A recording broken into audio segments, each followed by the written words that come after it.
rolling tumors to roaring lampooners, the Tigers on a Roll show starts in 3, 2, 1.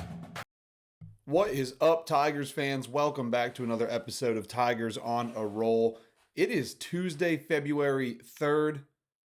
And look, I know that we're still a few months away from A-Day, but the Alex Golesh era is officially in full swing. They are starting spring ball soon. We have got everyone on campus. We are looking ahead at next season. The roster has been overhauled. The USF, pipeline has brought us some absolute playmakers. Byron Brown for one, Keyshawn Singleton, Cole Best.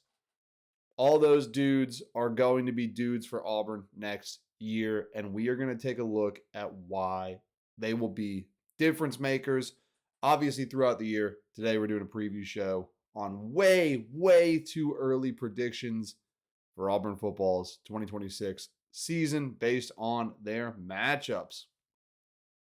And I think that's the question on everyone's mind. What is Auburn actually going to look like on the scoreboard next year? Well, we start things off on September 5th, and it's not a cupcake. We are going to Mercedes-Benz in Atlanta for the Aflac kickoff game against Baylor. Byron Brown, in his senior season, has got to have seen everything at this point, and he has the experience to win this game all by himself, honestly.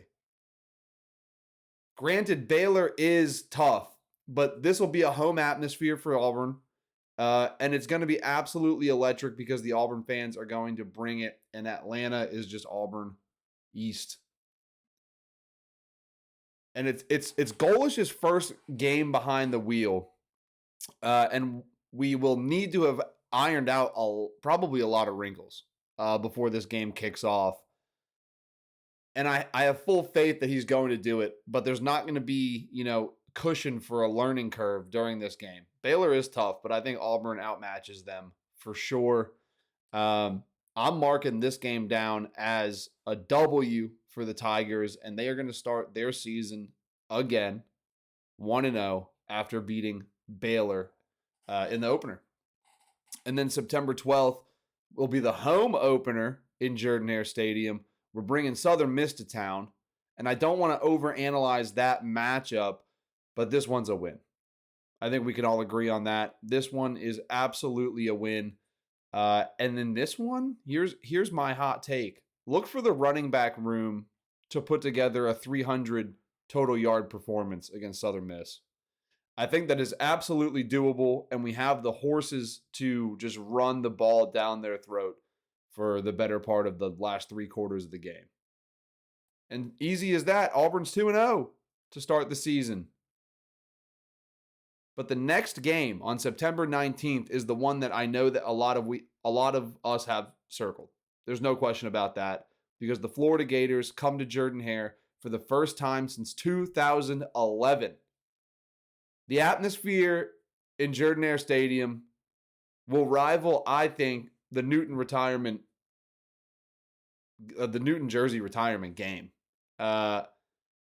And it is because John Summerall is coming to town after rubbing a lot of Auburn fans the wrong way and bringing a historic rival to campus.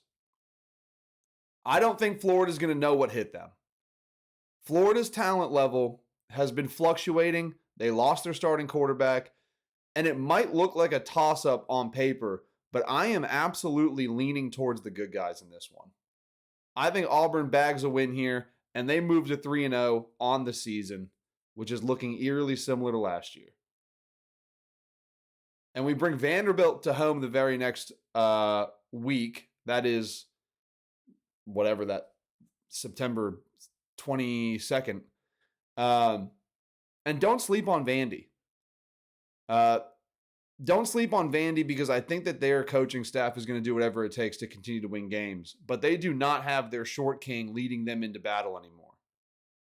Diego Pavia is out of here. And I think that's going to be the difference. Auburn ends up 4-0 when time expires in this one. No need for overtime. No need for any of that. But I do think Auburn wins this. They are 4-0. And that will be the game where the hype train is tooting its horn and leaving the station. And I expect Auburn to be ranked at that point in the season. But of course, as it always does every football season, October hits. And it's going to be really, really heavy. Because October 3rd, we're at Tennessee in Knoxville. Golesh is returning to the place where he made his name as an offensive coordinator. And I think this one will be personal.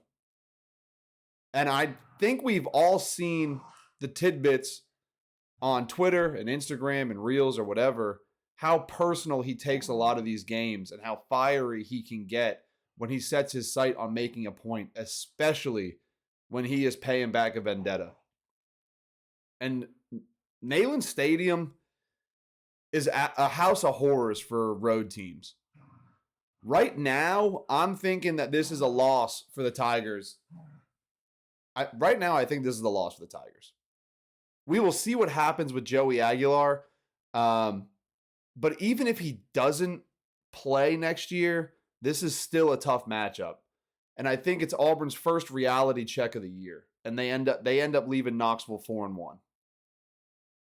But thankfully, they have an off week right after that. And then they head to Athens on October 17th. And Auburn has not won in Athens since 2005. I like our new roster personally, but Georgia is Georgia. It could be a battle. It has been the last few years. But I'm thinking that everyone's on the same page here, and Auburn probably falls to 4-2 after this game in Athens. There's no question about that.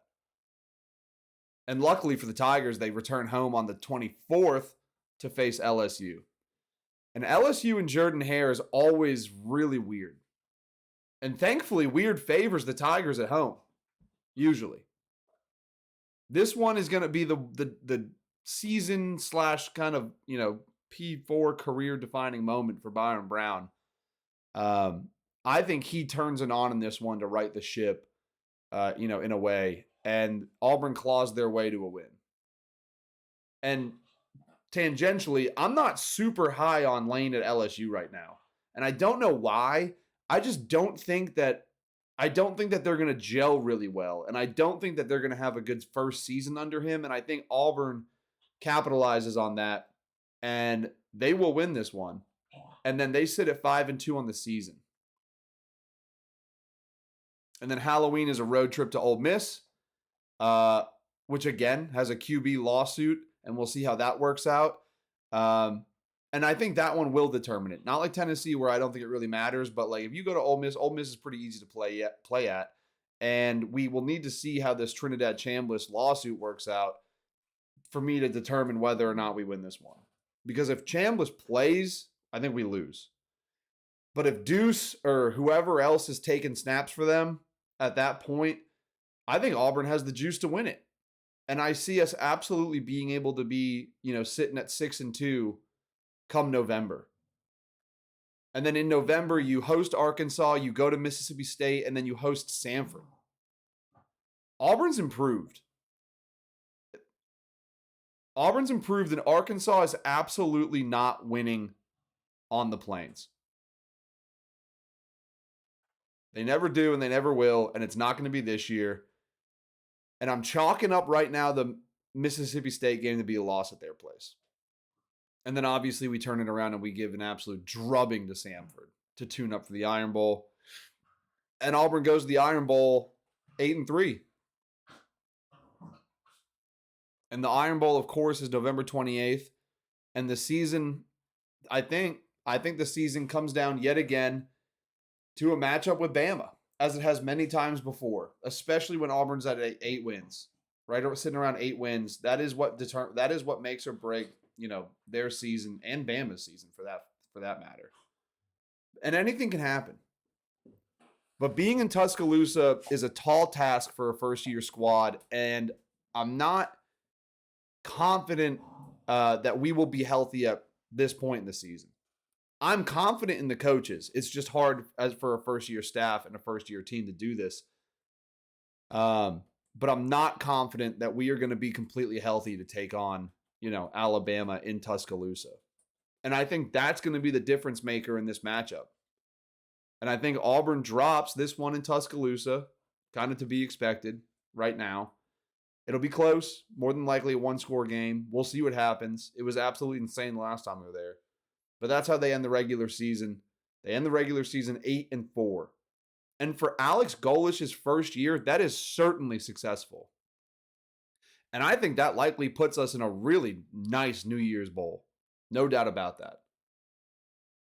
And Golesh has set the foundation, and the talent is there. And I have no doubt that the fans are going to bring the energy, and the energy will be there all season as this first year unfolds. What do you think? Am I too high on the Tigers? Am I sleeping on the trip to Starkville? Are we even better? Are we 9-3? Let me know what your way too early predictions are for this year. I'm really interested to see where everyone sits. I'm trying not to boog. I'm trying not to be a homer. That is my honest opinion on how I think those matchups go for us. Now, we're going to have to see a lot from the offensive line and whatnot and see how all these guys develop and gel together, but that's what I'm thinking right now. Let me know what you think in the comments. Also, be sure to like, share, and subscribe. I'd recommend doing that as soon as possible. Turn on notifications, subscribe to the channel, share this video with someone interested, because I have got an incredible guest coming on tomorrow afternoon. And here's a hint. He's the center of attention going into spring ball. Thanks for watching, folks. War Eagle, I will see you.